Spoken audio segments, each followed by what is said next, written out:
अगर वकास भी अगर आप सोलर की फील्ड में ना होते तो आज अगर आप देखें तो आप किस फील्ड में नहीं सोचा था कि जॉब करनी है। मेरी पूरी फैमिली में किसी ने कभी आज तक बिजनेस नहीं किया था। आई एम द फर्स्ट पर्सन जिसने जो बिजनेस के ऊपर आया था, बिजनेस की फील्ड में। इस फील्ड से पहले मेरी एक आईटी कंपनी होती थी। मैं इंटरनेट मार्केटिंग, वेब डेवलपमेंट और इस तरह के ज़माने में बिजली भी इतनी सस्ती होती थी और सोलर पैनल इतने महंगे होते थे कि ROI उस ज़माने में 7-7, 8-8 साल तक जाती थी।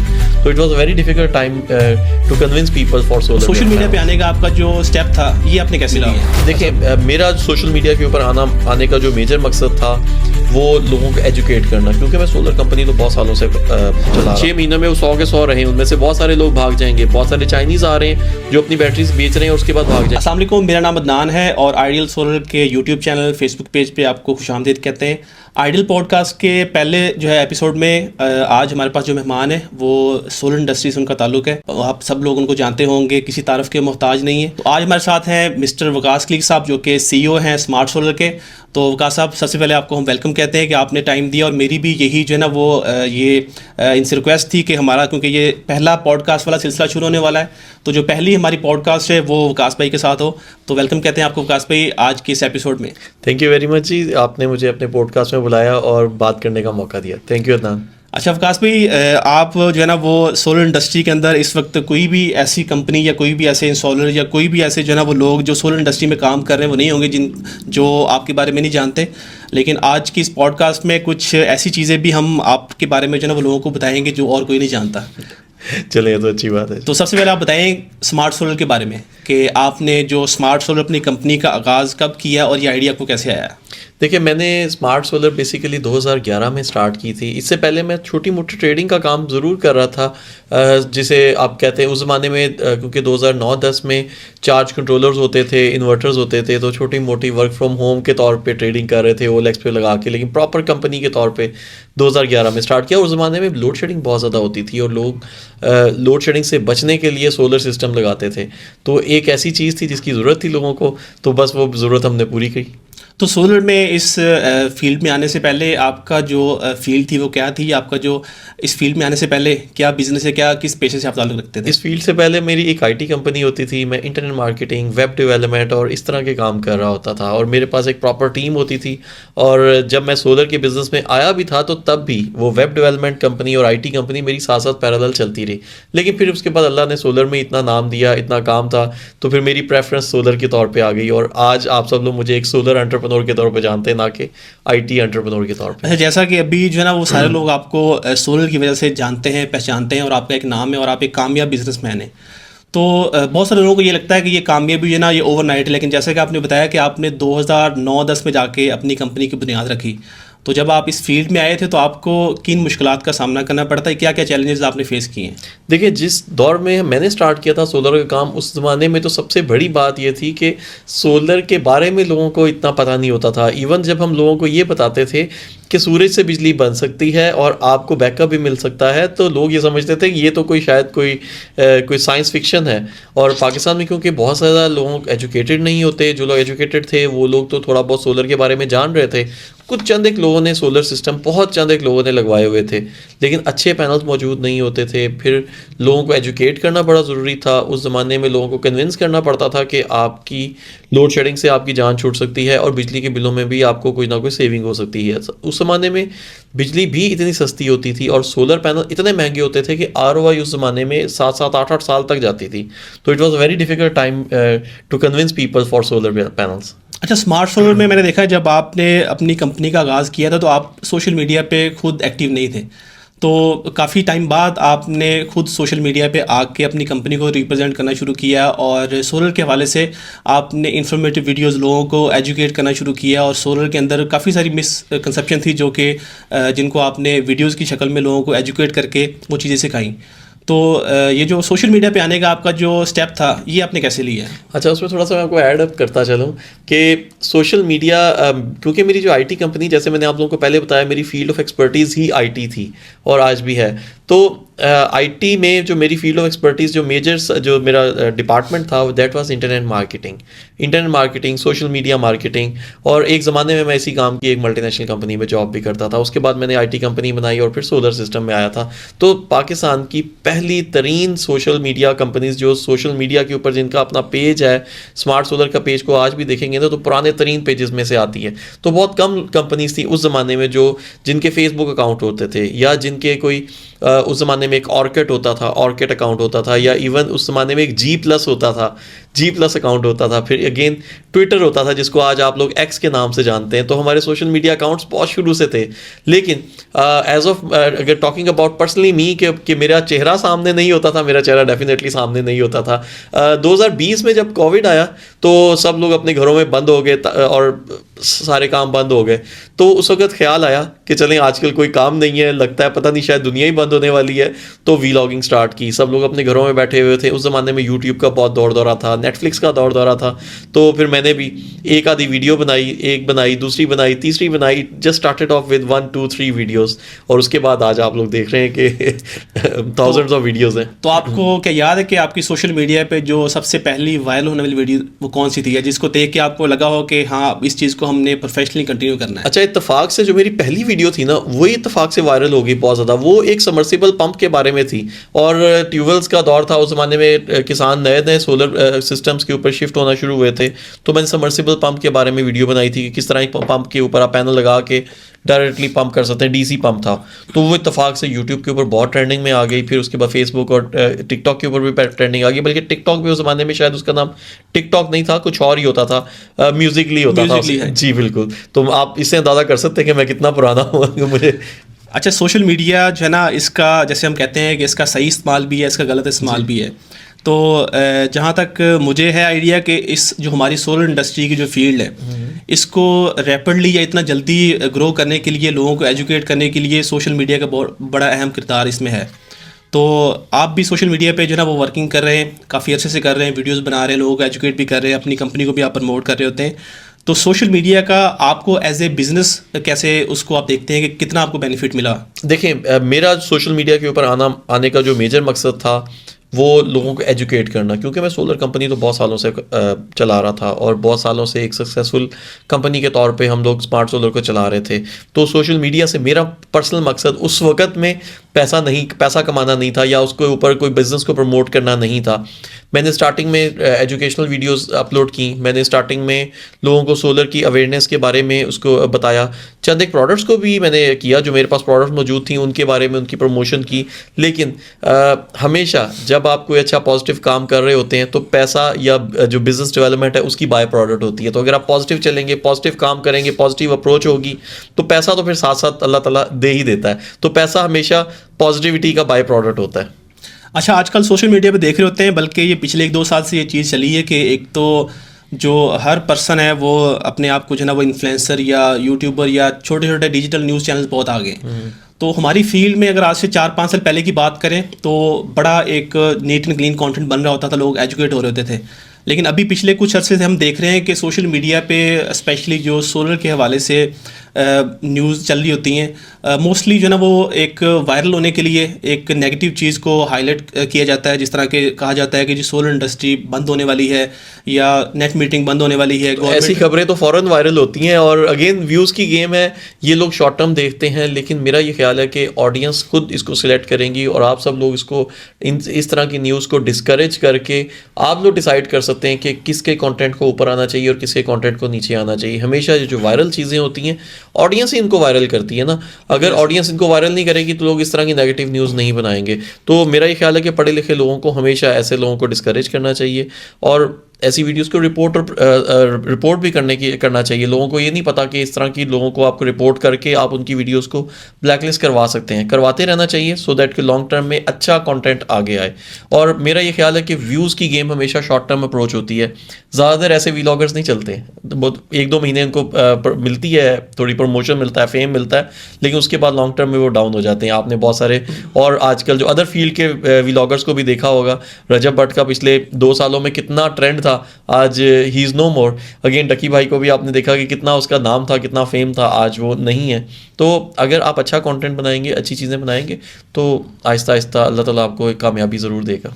तो आजकल जो खबरें चल रही हैं सोशल मीडिया के ऊपर कि जी नेट मीटिंग बंद होने वाली है या सोलर के ऊपर गवर्नमेंट को टैक्स लगाने लगी है, तो इसके बारे में आप लोगों को क्या बताएंगे कि इस तरह की खबरों को जो है ना वो देख के लोग रुक गए हैं कि हमने सोलर नहीं लगाना, दुकानदार रुक गए हैं कि वो इन्वेस्टमेंट नहीं कर रहे हैं, चीज़ें कंपनी से परचेज़ नहीं कर रहे। तो ऐसी खबरों को सुन के जो इस तरह की फेक न्यूज़ होती हैं या एक मार्केट में एक हाइप क्रिएट की जाती है वायरल होने के लिए, इसके तो अंदर ये सबसे बड़ा जो प्रॉब्लम है इन नॉन पीटीए इन्फ्लुएंसर्स का है, जो जिन लोगों को कुछ नहीं पता, वो सिर्फ अपने व्यूज़ की गेम के लिए ऐसी खबरें फैलाते हैं।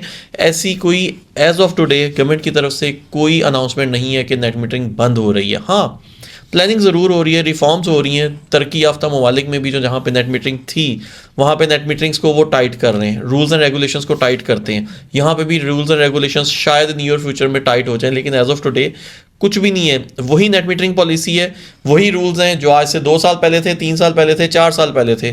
जो लोग सोलर अभी इन खबरों को सुन के नहीं लगा रहे, वो अपना नुकसान कर रहे हैं। जिन लोगों ने लगा लिया है वो उससे आरओआई से उनकी आरओआई कंप्लीट हो चुकी है, वो इन्वेस्टमेंट से अपना बेनिफिट ले चुके हैं।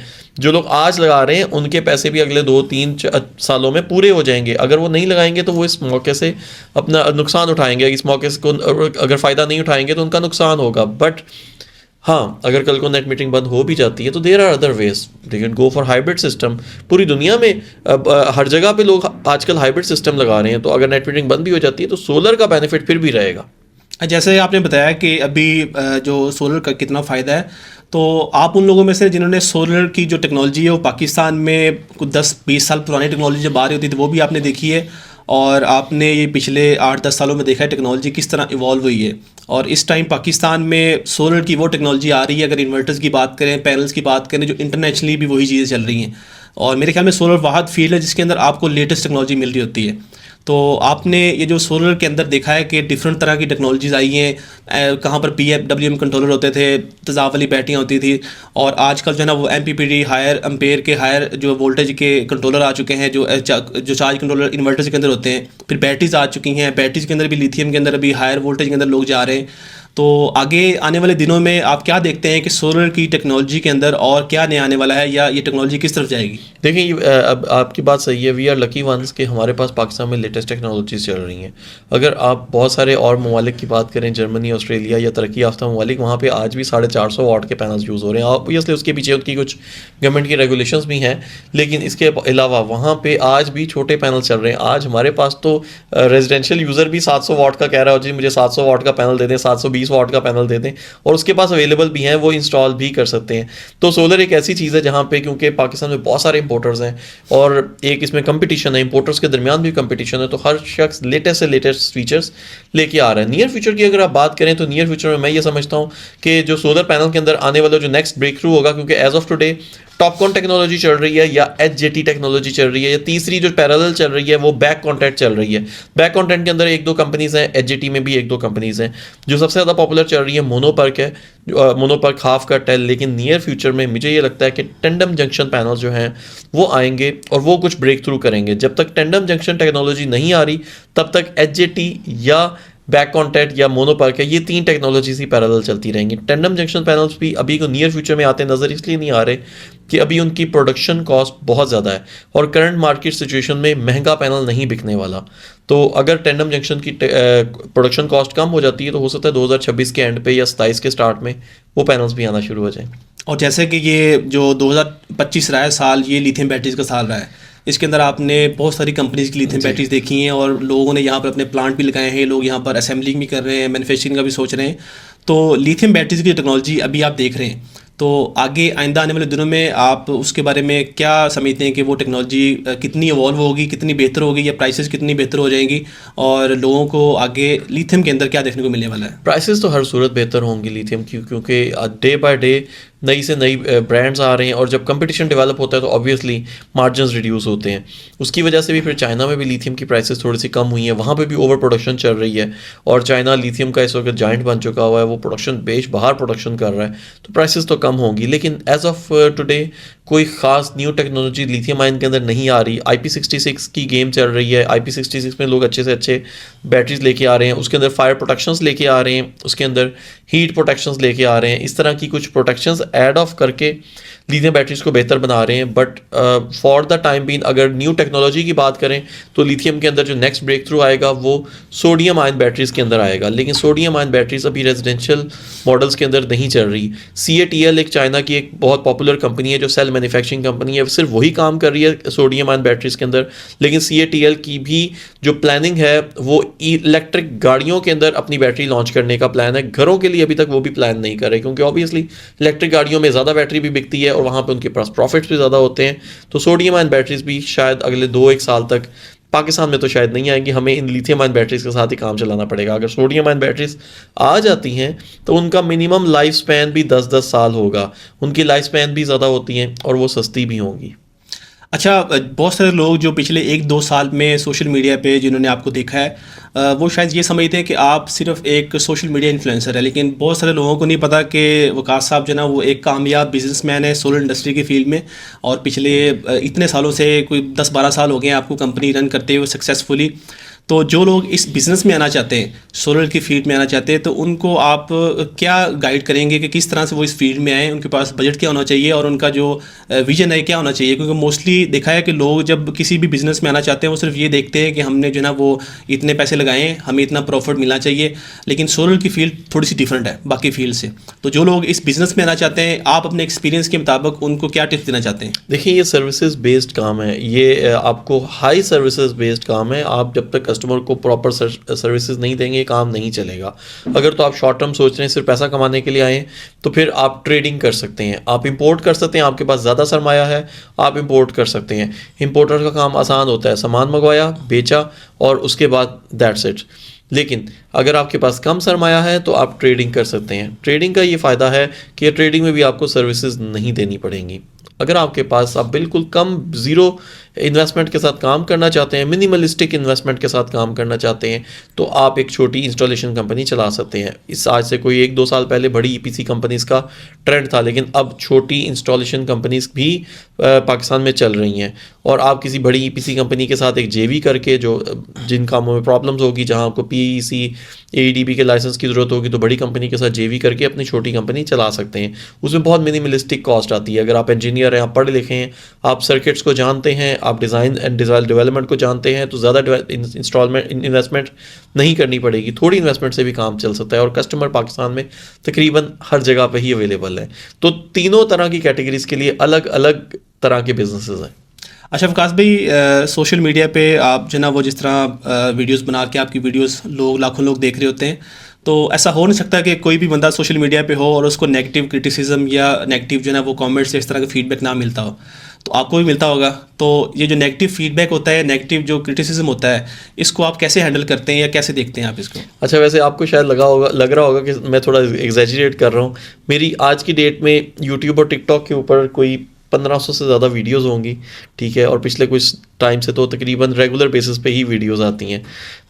जो नेगेटिव कमेंट्स हैं ना, मेरे पास शायद कोई बहुत ही, आज तक के मैं टोटल नेगेटिव कमेंट्स भी को काउंट करूंगा ना, तो शायद 50-60 से ज़्यादा नहीं होंगे। तो इस सब में मेरा ख्याल है मैं आप सब लोगों को क्रेडिट दूंगा कि आप लोगों ने हमेशा जो है पॉजिटिव कमेंट्स ही दिए, लेकिन कहीं ना कहीं कोई ना कोई जेलसी पार्ट वाले होते हैं जो कहीं ना कहीं वो दिखा रहे होते हैं उनकी अपने अंदर की जेलसी। तो मैं उन कमेंट्स को कभी भी डिलीट नहीं करता, मैं चलता रहने देता होता हूँ। और अल्लाह का शुक्र है कि उसके ऊपर बाकी तमाम जो फॉलोअर्स होते हैं वो उसको खुद ही रिप्लाई कर देते हैं, तो वो खुद ही उसको हैंडल कर लेते हैं। तो ये मैं समझता हूँ कि मेरी बहुत बड़ी सक्सेस है कि मैंने कभी नेगेटिव कमेंट को डिलीट नहीं किया, हमेशा उसको चलने दिया। और अगर आप मेरे स्मार्ट सोलर के पेज के ऊपर जाते हैं तो we are the only company, we are the only EPC company, या I am the only social media influencer based company जिसके फेसबुक के ऊपर 475 रिव्यूज़ हैं। इसी तरह से हमारे गूगल के ऊपर भी रिव्यूज़ हैं, और हमारे जो रिव्यूज़ हैं, जो फेसबुक रिव्यू होता है उसको आप वैसे भी डिलीट नहीं कर सकते। तो इतने ज़्यादा रिव्यूज़ में आपको बहुत कम से नेगेटिव रिव्यूज़ मिलेंगे। सही हो गया। अच्छा, जो लोग आपको देख के सोशल मीडिया पे आना चाहते हैं, इस सोलर की फील्ड में व्लॉगिंग के अंदर या ऐसे इन्फ्लुएंसर काम करना चाहते हैं या इन्फॉर्मेटिव वीडियोस बनाना चाहते हैं, तो उनके लिए क्या आप उनको मशवरा देंगे? मैं उनको ये कहूँगा कि देखें, स्पेसिफिकली अगर आप कोई एजुकेशनल किसी ऐसी टेक्नोलॉजी से रिलेटेड फील्ड के लिए स्पेसिफिकली सोलर से रिलेटेड अगर आपको वीडियोस बना रहे हैं, तो it is not only about कि आप फ़ोन उठाएं, माइक पकड़ें और व्लॉगिंग स्टार्ट कर दें। आपने जो कंटेंट बनाना है उसके ऊपर प्रॉपर स्टडी करें। आपने ऑब्वियसली हमारे एजुकेशनल सिस्टम में इस तरह से प्रैक्टिकल चीज़ों के बारे में इतना नहीं बताया जाता, तो आपको खुद से स्टडी करना पड़ता है। पढ़ें, जितना ज़्यादा पढ़ने के बाद आप कंटेंट बनाएंगे उतना ज़्यादा आपको लोग पसंद करेंगे, लोग आपको प्रमोट करेंगे। सिर्फ फ़ोन उठा के माइक के साथ शुरू कर देंगे तो अगले बंदे को भी पता चल जाता है कि यार आपको कितना नॉलेज है, कितना नहीं है। वो आपको एक दफ़ा देखेगा, 2 दफ़ा देखेगा, उसके बाद नहीं देखेगा। तो अच्छा कंटेंट बनाएं, ऐसा कंटेंट बनाएं, यूनिक कंटेंट बनाएं जो दूसरे लोगों के पास नहीं है। इन्फॉर्मेशन दें। हमेशा नॉलेज बांटने से बढ़ता है। लोग सोशल मीडिया पे आ जाते हैं लेकिन नॉलेज शेयरिंग नहीं करते, सिर्फ ये सोच के कि यार अगर इसको पता चल जाएगा तो शायद मेरा क्या बनेगा। जितना ज़्यादा लोगों के साथ शेयरिंग करेंगे, जो बातें आपको पता है लोगों को बताते रहेंगे, अल्लाह ताला आपके नॉलेज में और बरकत डालता रहेगा। लेकिन हमेशा स्टडी करें, जो फील्ड आपके पास है, जो टॉपिक आपके पास है उसके ऊपर रिसर्च करें। रिसर्च के बगैर कुछ ना करें। अच्छा, जैसे आप भी जो है ना वो इन्फॉर्मेटिव और एजुकेशनल वीडियोस बना रहे होते हैं, तो ज़ाहिर बात है जब आपने इस तरह का कंटेंट बनाना तो आपको खुद भी सीखना पड़ता है। आपको सीखने के लिए भी टाइम चाहिए, फिर आप वीडियोस बना रहे होते हैं टिकटॉक के लिए, फेसबुक के लिए, यूट्यूब के लिए, साथ ही आप अपनी कंपनी भी चला रहे हैं और भी बहुत सारे मामला है जो लोगों को नहीं पता कि बैक एंड में बहुत सारी चीज़ें चल रही होती हैं। तो इन सब चीज़ों को मैनेज करके एक सक्सेसफुल कंपनी चलाना, साथ में सोशल मीडिया को भी चलाना और ख़ुद भी सीखना, इस सब चीज़ों के अंदर टाइम को कैसे मैनेज कर रहे होते हैं आप? टाइम मैनेजमेंट एक बहुत बड़ी एक प्रॉब्लम है और टाइम मैनेजमेंट में आपको अगर देखें कामयाब होना है तो कामयाबी के लिए आपको मेहनत तो करनी पड़ती है और मेहनत हमेशा खुद करनी पड़ती है। अगर आप खुद मेहनत, आपकी जगह कोई और मेहनत नहीं कर सकता, तो टाइम भी देना पड़ता है, मेहनत भी करनी पड़ती है और काम भी आपको खुद करना पड़ता है। ये तीनों काम करेंगे तो कामयाब होंगे और इन तीनों कामों को मैंने अल्लाह का शुक्र है हमेशा खुद से किया है। और टाइम मैनेजमेंट ऑब्वियसली सब बिग प्रॉब्लम। कभी कस्टमर आ जाते हैं, कभी वीडियो बना रहा होता हूँ, अक्सर ऐसे होता है कि मैं वीडियो बना रहा होता हूँ, कस्टमर आ जाता है, फिर वहीं पर कट एंड ब्रेक करना पड़ता है, कस्टमर को डील करना पड़ता है। या समटाइम्स वीडियो बना रहे हों तो घर की कमिटमेंट आ जाती है। तो अगेन इन सब चीज़ों को लेके चलना है। अभी इस पॉडकास्ट को रिकॉर्ड करते साथ ही मैंने I have to run to my home और वहाँ से मैंने फैमिली को पकड़ना है और एक डिनर के ऊपर जाना है। तो ये सिलसिला तो फिर चलता रहता है। जी बिल्कुल, हम आपके मशकूर हैं कि आपने अपने बिजी स्केड्यूल में से टाइम दिया है। तो इतना आपका जो ना वो एक्सपीरियंस हो चुका है बिजनेस करते हुए, साथ में सोशल मीडिया के ऊपर, कभी ऐसा टाइम आया कि आपका दिल करे गिव अप करने को कि अब नहीं, अब इससे ज़्यादा नहीं होता? देखिए, हर इंसान ज़िंदगी में एक ना एक टाइम पे ऐसा टाइम आता है कि इंसान थक जाता है। लेकिन साथ साथ आप जैसे लोग, दोस्त हैं जो हमेशा मोटिवेट करते रहते हैं, फॉलोअर्स हैं वो हमेशा मोटिवेट करते रहते हैं, फॉलोअर्स की अप्रिसिएशन है वो, that is a very big factor कि जिससे इंसान को दोबारा मोटिवेशन मिलती है कि आप काम करते रहें, कंटेंट बनाते रहें और काम में भी अच्छी तरह से दिल लगा के काम करते रहें। फिर we have a huge customer based, तो एक से दूसरा, दूसरे से तीसरा कस्टमर कहीं ना कहीं कोई रेफ़र करता रहता है। तो जब लोग इतनी मोहब्बत से आपके पास आ रहे होते हैं तो फिर आपका गिव अप करने का जो है ना वो अगर कभी सोच भी लें तो फिर बंदा अगले दिन दोबारा मोटिवेट हो जाता है। सही हो गया। अच्छा, इसके अंदर आप एक ईपीसी कंपनी चला रहे हैं, तो ईपीसी कंपनी में बेसिकली सर्विसेज आपने बेहतर करनी होती हैं और उसमें, लेकिन ये है कि ईपीसी कंपनी आप चला रहे हो और आपके साथ किसी कस्टमर की तरफ से कोई फ्रॉड या इस तरह की कोई चीज़ ना हो, तो कोई ऐसा बैड एक्सपीरियंस या ऐसी चीज़ जो किसी कस्टमर की तरफ से एज ए ईपीसी कंपनी आपके साथ हुई हो, जिसके अंदर आप चाहते हो कि वो एक्सपीरियंस अगर आप शेयर करना चाहें ताकि जो बाकी लोग ईपीसी कंपनीज वाले हैं या जो इंस्टॉलर हैं वो उससे कुछ आज से कुछ 4-6 महीने पहले ऐसा हुआ था कि बिल्कुल सीज़न के दिनों में दिन के टाइम हमारे पास एक ऑर्डर आया। सोलिस का एक इन्वर्टर था और साथ में पायलेंटेक की एक बैटरी का ऑर्डर आया था। उस बंदे ने, हमने जो रेट मांगा वही रेट उसने ओके किया और पेमेंट भेज दी। पेमेंट भेजी उसने एक जाली स्क्रीनशॉट के ज़रिए। जाली स्क्रीनशॉट तो आजकल उससे बन जाते हैं, फोटोशॉप से भी बन जाते हैं। हमारे अकाउंटेंट्स की गलती, उन्होंने उसको चेक नहीं किया और उसको स्टॉक भेज दिया। अब बड़ी परेशानी हुई कि क्या करें, कैसे करें।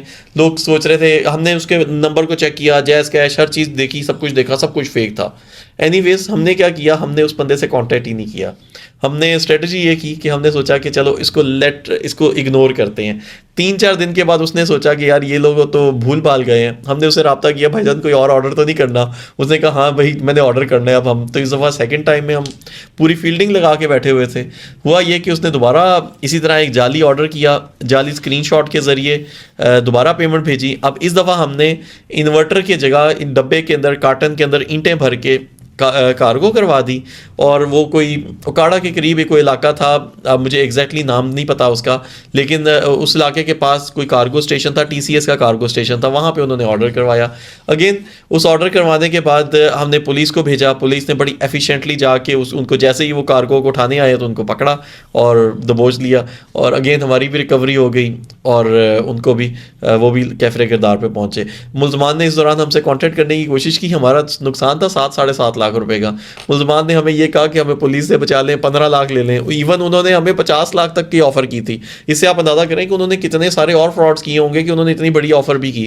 लेकिन एनी हाउ हमने पूरे कानूनी कार्रवाई करवाई, अपनी जो हमारी रिकवरी थी हमने ली, पुलिस ने उनको आगे अदालती कार्रवाई के लिए भेज दिया। ये बिल्कुल हमारी सोलर की इस फील्ड के अंदर मैंने देखा है कि आए रोज़ ये देखने को मिलता है कि जो सोलर का काम करने वाले लोग हैं उनको फेक स्क्रीनशॉट दिखा के और इन्वर्टर्स और पैनल्स वगैरह ले रहे होते हैं और बड़ा ना एक उनका जो तरीकाकार है वो तकरीबन सेम होता है। बिल्कुल ऐसे। तो उम्मीद है कि आपके इस एक्सपीरियंस से जो ना वो लोगों को सीखने को मिलेगा कि अगर इस तरह की कोई चीज़ होती है तो आप उससे जो ना वो किस तरह बच सकते हैं। अच्छा वकास भाई, इन सब चीज़ों को, जैसे बिज़नेस है आपका, आपकी जो सोशल मीडिया वर्किंग है, एक मोटिवेशन लाजमी चाहिए होती है, नहीं तो विदाउट मोटिवेशन आप कभी भी सुबह उठ के अपना बिज़नेस, अपनी जो सोशल मीडिया का वर्किंग है या आपने जो वीडियोस बनानी है, लोगों को एजुकेट भी करना है, मिलना भी है, तो विदाउट मोटिवेशन तो मुमकिन नहीं है। तो आपकी जो मोटिवेशन है वो क्या है जो आपको इन सब चीज़ों को करने पर मजबूर करती है? देखिए मेरी मोटिवेशन हमेशा ये होती है कि मेहनत करते रहें, ईमानदारी से काम करते रहें और ये करते रहें और अगर आप कंटिन्यूसली ये 2 काम आप करते रहेंगे तो अल्लाह ताला इंशाल्लाह एक ना एक दिन कामयाब ज़रूर कर देता है। तो मैं हमेशा सुबह उठता हूँ यही सोच के करता हूँ कि आज के दिन में जो भी काम करना है अच्छा ईमानदारी से मेहनत से करना है, उसके बाद अल्लाह ताला खुद ही उसके अंदर बरकत डाल देता है। तो अगर वकास भी अगर आप सोलर की फील्ड में ना होते तो आज अगर आप देखें तो आप किस फील्ड में फिर काम कर रहे होते? देखिए जब मैंने अपनी एजुकेशन हासिल की थी तो मैंने ये सोच के की थी, मैंने MSc मैथमेटिक्स किया हुआ है, तो मैंने ये सोचा था कि मैं कोई शायद प्रोफेसर बनूंगा या लेक्चरर बनूंगा। लेकिन इंसान जो सोचता है वो होता नहीं है। अल्लाह ताला को मंजूर था कि शायद मैंने सोलर की फील्ड में आना है, मैंने एंटरप्रेन्योर बनना है, तो अल्लाह ताला ने बना दिया। हमेशा यही सोचा था कि जॉब करनी है। मेरी पूरी फैमिली में किसी ने कभी आज तक बिज़नेस नहीं किया था। आई एम द फर्स्ट पर्सन जिसने जो बिज़नेस के ऊपर आया था, बिज़नेस की फील्ड में आया था। तो for me it was unique thing. तो आपका जितना भी एक्सपीरियंस रहा है, इन सब एक्सपीरियंस को देखते हुए और आपकी जो ये नॉलेज है, इसके मुताबिक आप जो आने वाले नौजवान हैं जो इस वीडियो को देख रहे हैं, इस फील्ड में आना चाहते हैं या अपनी लाइफ में कुछ करना चाहते हैं, उनके लिए आपका क्या एक गोल्डन मैसेज रहेगा? मैं उनको ये कहूँगा कि मेहनत करें, ईमानदारी से करें, ये सोचे बगैर करें कि आपको उस मेहनत के इवज़ कुछ मिलेगा, कोई पैसा मिलेगा, कोई रिवॉर्ड मिलेगा। आप आज कामयाब नहीं होंगे, हो सकता है आप कल कामयाब हों, कल नहीं होंगे, हो सकता है आप परसों कामयाब हो। एक ना एक दिन ज़रूर आएगा कि जब अल्लाह ताला आपको कामयाब होगा। बहुत सारे लोग दूसरे या तीसरे स्टेप के ऊपर गिव अप कर देते हैं। जो गिव अप कर देता है वो हमेशा रह जाता है। एंड पे कामयाब वही होता है जो चलता रहता है, मसलसल जिदोजहद करता रहता है। तो जिदोजहद करते रहें। कामयाबी और नाकामी तो अल्लाह ताला ने लिखी होती है। अगर आपकी नीयत अच्छी होगी तो अल्लाह ताला हर सूरत आपको कामयाब करेगा। अच्छा वकास भाई, अब एक आखिरी सवाल आपसे पूछते हैं कस्टमर के पॉइंट ऑफ व्यू से, कि एक कस्टमर है जिसको अपने घर पे सोलर सिस्टम लगवाना है और उसके पास इस वक्त जिस तरह पाकिस्तानी मार्केट में बेशुमार कंपनीज आ गई हैं, वो कंफ्यूज है कि अगर मैंने इन्वर्टर लेना तो किस कंपनी का लूँ, मैंने अगर पैनल लेने तो किस कंपनी के लूँ, अगर मैंने लिथियम बैटरी लेनी तो किस कंपनी के लूँ। तो कोई ऐसे टिप्स या कोई ऐसी जो चीज़ है जो आप बता सकें जिससे कस्टमर को जो देख रहे हैं उनको फ़ैसला करने में आसानी हो जाए कि हमने अगर अपने घर पे एक सोलर सिस्टम लगवाना है तो हमें किसी कंपनी को चूज़ करने के लिए इन चीज़ों का ख्याल रखना चाहिए? देखिए मैं किसी ब्रांड का नाम तो नहीं लेना चाहूँगा, लेकिन मैं आप लोगों को ये ज़रूर कहना चाहूँगा कि क्योंकि सोलर पैनल्स की जब वारंटी गारंटी की बात आती है तो 5 ईयर्स वारंटी तो कम से कम हम लोग ले रहे होते हैं इन्वर्टर की, बैटरी की या पैनल की। तो ऐसी कंपनी से काम करवाएं जो उसको कम से कम मार्केट में 4 से 5 साल हो चुके हों। आपको कम से कम ये तो पता होगा कि वो आज है तो कल अवेलेबल है या नहीं है, या उसकी 5 साल की एक प्रेजेंस मार्केट में मौजूद थी तो एक दिन वो भाग नहीं जाएगा। बहुत सारे लोग आते हैं 6-8 महीने काम करते हैं उसके बाद भाग जाते हैं, सर्विसेज नहीं देते। थोड़ा सा एक उसका पुराना बैकग्राउंड देखें, आप ये देखें कि उसका प्रॉपर ऑफिस होगा, चलते फिरते हैं, लोगों से काम मत करवाएं। आप जिस बंदे से भी काम करवा रहे हैं देखें उस कंपनी के पास प्रॉपर ADP सर्टिफिकेट है, PEC लाइसेंस है, उसकी रजिस्ट्रेशन है नहीं है, उसका ऑफिस प्रेजेंस है नहीं है, उसके पास इंस्टॉलेशन स्टाफ है, उसके पास डिज़ाइन स्टाफ है, उसके पास आफ्टर सेल्स का स्टाफ है कि नहीं है। लोग कह देते हैं उनके पास होता नहीं, आप फिजिकली जाके चेक करें कि उनके पास ये तमाम डिपार्टमेंट्स बने हुए हैं, ये तमाम टीम्स हैं। क्योंकि सोलर सिस्टम लगाना कोई बड़ी बात नहीं है, बाद में छोटे मोटे मसले मसाइल आते रहते हैं, तो उन मसले मसाइल से आपको फेस करने के लिए आपके पास एक अच्छी कंपनी होना ज़रूरी है। इसमें उसके बाद आ जाता है इन्वर्टर की सिलेक्शन की बात करें। इन्वर्टर की सिलेक्शन में मैं आपको यही कहूँगा कम से कम 4 से 5 साल पुराने किसी ब्रांड के ऊपर आप ट्रस्ट करें। ऐसे ही चलते फिरते जो नए ब्रांड्स हैं उनके ऊपर ना जाएं। लोग आजकल कम पैसों के एवज आप लोकल ब्रांड्स को ले लेते हैं। हमेशा ट्रस्टेबल रिलायबल ब्रांड्स के ऊपर जाएं। इन पैनल्स के अंदर तो वैसे ही आप अच्छे रिनॉन्ड ब्रांड्स को यूज़ कर रहे होते हैं। इसी तरह से बैटरीज में भी उन ब्रांड्स को प्रेफर करें जिन ब्रांड्स ने वारंटीज़ गारंटीज़ भुगती हुई हैं। आज पिछले 6 महीनों में तो इतनी ज़्यादा बैटरीज के ब्रांड आ चुके हैं कि आपको ये नहीं पता कि अगले 6 महीनों में इन्होंने रहना है कि नहीं रहना। आप गारंटी नहीं कर सकते। 100 ब्रांड्स आ जाएँ, ये हो ही नहीं सकता कि अगले 6 महीनों में वो 100 के 100 रहें। उनमें से बहुत सारे लोग भाग जाएंगे। बहुत सारे चाइनीज़ आ रहे हैं जो अपनी बैटरीज बेच रहे हैं और उसके बाद भाग जाएंगे। आपने ऐसे लोगों के साथ काम करना है जो आपको कल को जिनको आप पकड़ भी सकें। वकास भाई बहुत शुक्रिया आपके टाइम का।